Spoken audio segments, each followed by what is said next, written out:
how does it work, and why do we need it so much that we're willing to queue for 10 minutes every morning just to get overcharged for a cup of it? Coffee was first found in Ethiopia, where monks who noticed that goats would eat the beans of a certain plant and then start bouncing around all over the place.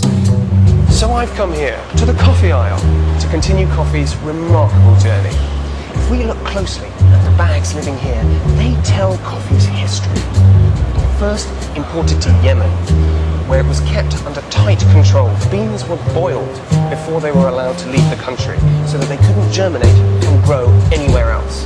But then, in 1670, live beans were smuggled out, strapped to the belly of an Indian man, and soon coffee was being grown across the colonial empires, by the Spanish in Costa Rica, by the Portuguese in Brazil, and by the Dutch in the Indonesian island of Java, from which we get the phrase, a nice cup of Java.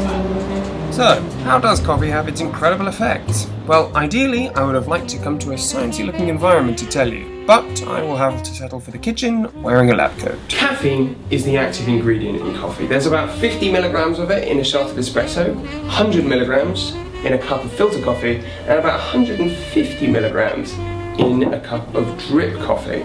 Now, have 500 milligrams of caffeine and you're likely to start feeling some serious side effects. 10 grams and you'll be dead. But that is about 100 cups of coffee. Caffeine acts on the neurons in your brain. It stops them sensing the neurotransmitter adenosine. Adenosine makes you feel sleepy and decreases the activity in your neurons.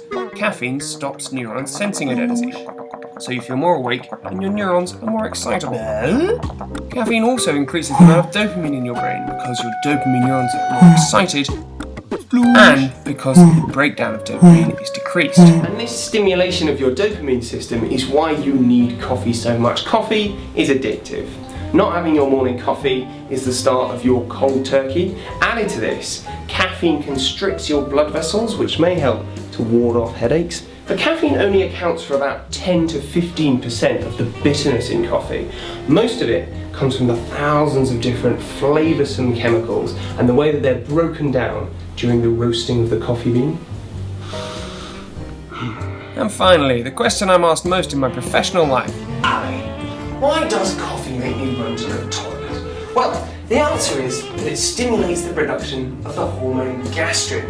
Gastrin increases the peristalsis in your guts, the movement of your intestines that pushes food through it, with predictable consequences.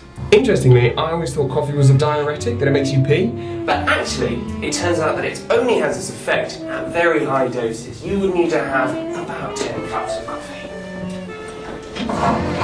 Originally from Ethiopia, coffee keeps you awake via adenosine, but it also activates your reward pathways. Thankfully, given its host of positive effects, this is one addiction most of us can live with. Cheers! Oh, it's so hot!